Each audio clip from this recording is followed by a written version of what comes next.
107,9 Mutu Radio. Assalamualaikum warahmatullahi wabarakatuh. Iya, Ketemu lagi nih bersama kita, ada Bu Retno dan juga ada Bu Yanti.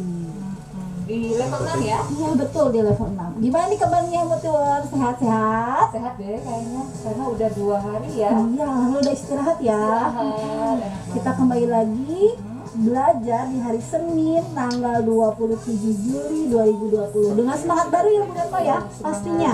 hari Senin.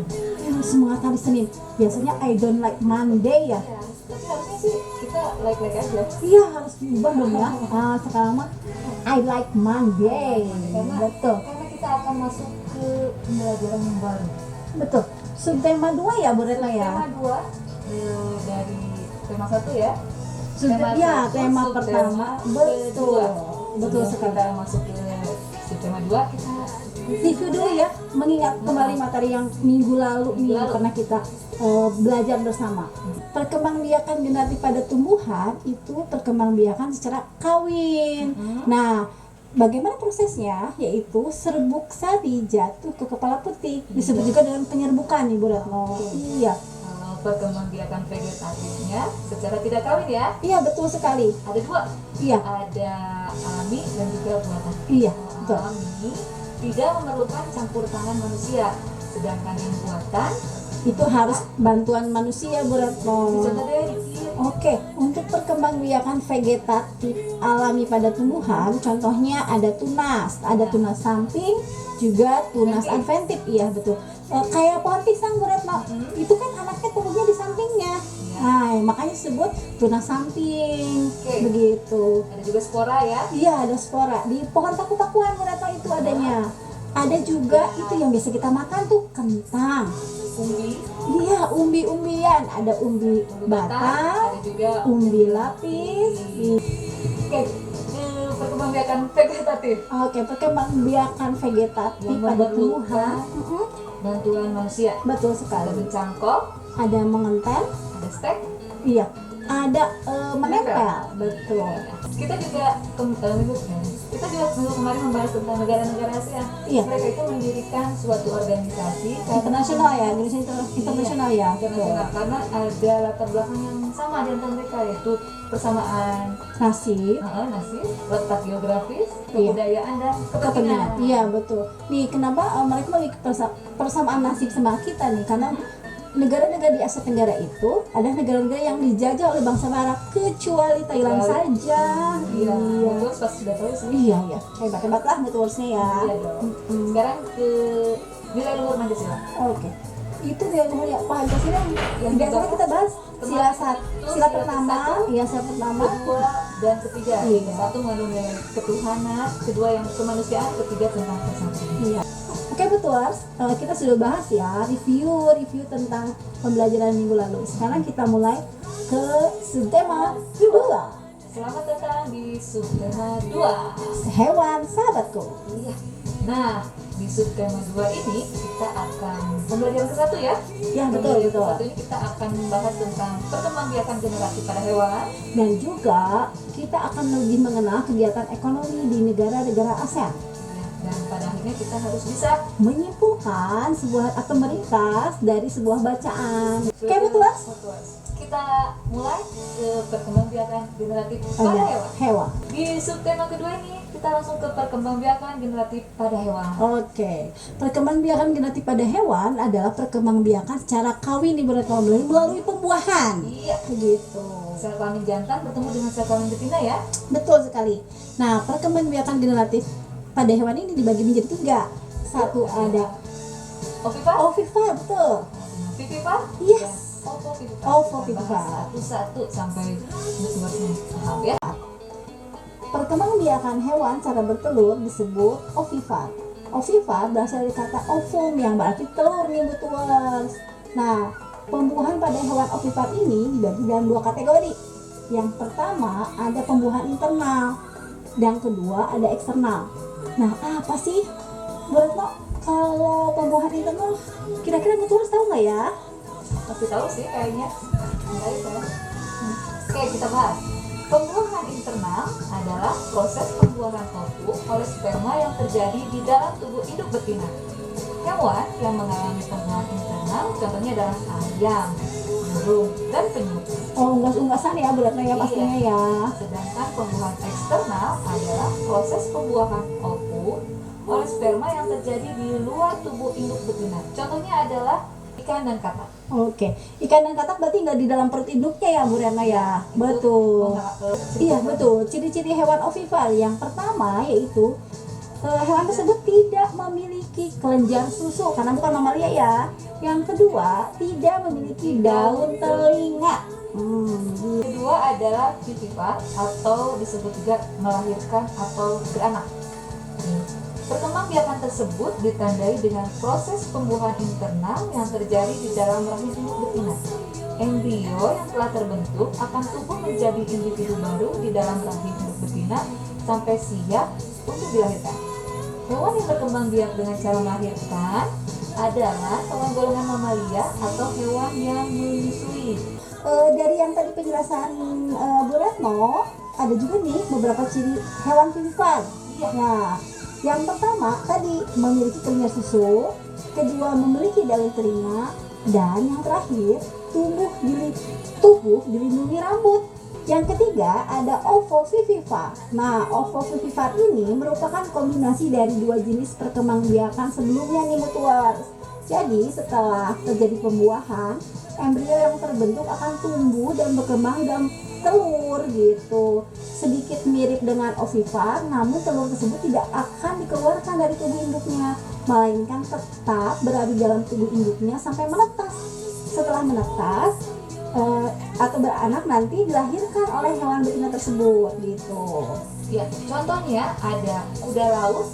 Oh ya, kuda laut itu ovovivipar ya ternyata ya. Ada ikan hiu, Iya. beberapa jenis kadal, dan ular. Ularnya nih, ularnya. Di ular itu ada dua jenis nih, ada ular yang berbisa dan juga ular yang melilit. Nah, jadi membunuh mangsanya itu dengan melilit. Jadi untuk perkembangbiakan ovovivipar biasanya ular-ular yang besar dan membunuhnya secara melilit. Begitu. Contoh ularnya ada ular sanca, Ada ular boa. ada ular piton. Iya betul, itu kan ular yang besar-besar ya dan membunuhnya itu secara melilit begitu. Ternyata betul, hewan juga termasuk salah satu yang dimanfaatkan untuk meningkatkan kegiatan ekonomi Iya, kita loh. dari sumber daya alamnya ya. Sumber daya alamnya seperti sapi.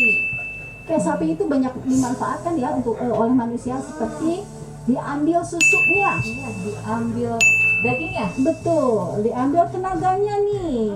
Untuk apa tuh tenaganya ya? Biasanya dipakai buat transportasi atau juga untuk kerja sawah nih. Gitu. Di pedesaan-pedesaan ya biasanya dipakai untuk transportasi nih Bu Retno. Sama nggak ya kira-kira sama negara-negara lain? Ternyata di negara lain juga banyak sih yang memanfaatkan hewan sebagai sumber daya alam yang bisa meningkatkan perekonomian mereka. Iya ya. Di negara ASEAN ya. Iya betul. Tapi ada juga sih negara-negara yang memang tumbuh pesat seperti Singapura. Singapura itu adalah menjadi salah satu negara yang berkembang dan maju malahan karena pelabuhannya yang paling ramai. Malaysia sebanyak 40% dari penduduk Malaysia bekerja sebagai petani nih. Jadi kayak Indonesia berarti ya letak geografisnya banyak di dataran rendah dan dataran tinggi ya. Hasil pertanian yang utama adalah kelapa sawit, kopra, teh, karet, lada, dan padi. Kelapa sawit menjadi salah satu komoditas ekspor utama negara Malaysia. Makanya dia itu negara tersebut adalah negara maju gitu. Karena pengekspor minyak nih ke negara-negara Asia Tenggara. Gitu berarti. Ada kedua nih. Ada juga selain kelapa sawit, komoditas utama ekspor Malaysia adalah hasil tambangnya yaitu timah. Gitu. Sekarang kita ke Singapura. Penduduk Singapura sebagian besar bekerja di bidang perdagangan dan industri. Kegiatan perdagangan menjadi jantung perekonomian di Singapura. Pelabuhan Singapura menjadi jalur transit barang-barang dari negara-negara di kawasan dunia. Hal inilah yang menjadi sumber devisa yang cukup besar bagi Singapura. Kalau Filipina adalah mata pencaharian penduduknya sebagian besar adalah bertani, sama seperti Malaysia ya. Selain itu, penduduk Filipina bekerja di bidang pertambangan dan perindustrian. Hasil pertanian Filipina antara lain ada padi, kelapa, serat abaka, nanas, dan gula.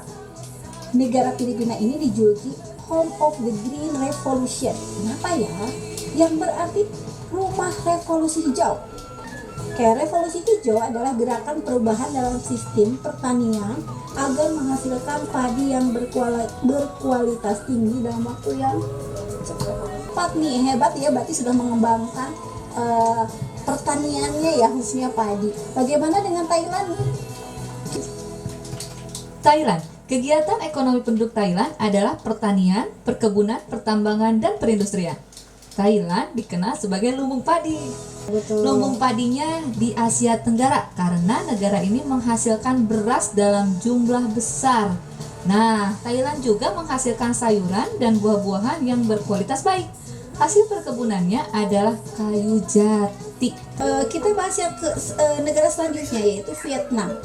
Vietnam merupakan negara agraris, oleh karena itu mata pencaharian sebagian besar penduduknya adalah bertani. Hasil utama pertanian Vietnam adalah padi. Hasil pertanian lainnya adalah jagung, kapas, ubi jalar, teh, dan tembakau. Selain pertanian, kegiatan industri dan pertambangan juga dilakukan sebagian penduduk. Hasil industri Vietnam antara lain tekstil, semen, pupuk, dan ban. Hasil pertambangannya adalah emas, biji besi, timah, gamping, dan seng. Brunei Darussalam termasuk negara di Asia Tenggara yang kaya. Dengan pendapatan per kapita penduduknya paling tinggi. Negara ini juga memiliki istana yang besar dan megah. Myanmar adalah negara agraris dengan mata pencaharian sebagian besar penduduknya adalah bertani juga. Nih, hasil utama pertanian Myanmar adalah padi. Selain pertanian, kegiatan ekonomi lainnya adalah perkebunan dan pertambangan. Hasil perkebunan Myanmar adalah tebu dan kayu jati, seperti Thailand ya, tadi kayu jati. Hasil pertambangannya adalah seng, tembaga, emas, perak, timah, dan minyak bumi. Sebagian besar penduduk Laos bekerja juga sebagai petani bersama ya dengan negara sebelumnya. Membuat Sungai Mekong menjadi lahan pertanian yang subur. Hasil utama pertanian Laos adalah padi dan jagung. Hasil lainnya berupa sayuran, pepaya, pisang, dan kelapa. Selain pertanian, kegiatan ekonomi penduduk Laos adalah beternak. Hasil ternaknya antara lain sapi, kerbau, dan unggas. Kamboja adalah negara agraris. Sebagian besar penduduknya bermata pencaharian sebagai petani. Kegiatan pertanian banyak dilakukan sepanjang Sungai Mekong dan di sekitar Danau Tonle Sap. Padi termasuk salah satu pertanian terbesar Kamboja. Selain padi, karet juga dihasilkan dalam jumlah yang sangat besar. Oke, baiklah petualang, setelah kita menyimak dan mendengarkan penjelasan tentang kegiatan ekonomi di negara-negara ASEAN, ternyata kebanyakan negara-negara ASEAN tersebut penduduknya berprofesi sebagai petani. Ya, Juga ya? iya, karena betul mungkin karena persamaan geografi tersebut ya. Iya. Betul, sehingga berkumpullah dalam sebuah kumpulan internasional karena persamaan geografi tersebut dalam ASEAN ya, supaya bisa saling mendukung program ya. Karena ya tadi mereka mempunyai kepentingan yang sama untuk meningkatkan ekonomi negaranya. Iya.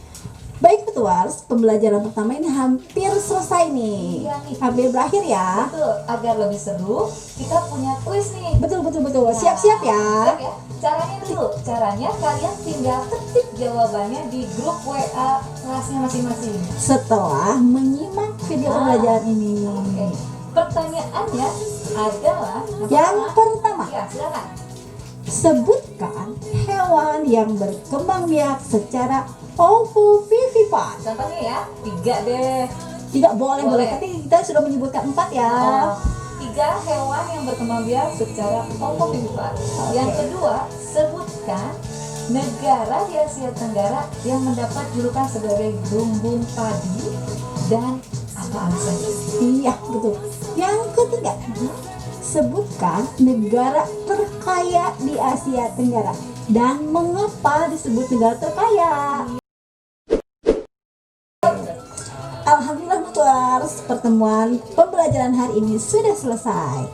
Semoga apa yang kita pelajari hari ini dapat bermanfaat dan kalian lebih memahami tentang perkembangbiakan generatif pada hewan, juga mengetahui kegiatan-kegiatan ekonomi di negara-negara ASEAN. Dan jangan lupa tugasnya dikerjakan ya. Dikerjakan. Kuisnya juga silakan langsung dijawab. Oke, sekian dari kita untuk pembelajaran kali ini. Oke, ketemu lagi di pembelajaran kedua di 107,9 Mutu Radio di YouTube channelnya. SD Muhammadiyah 7.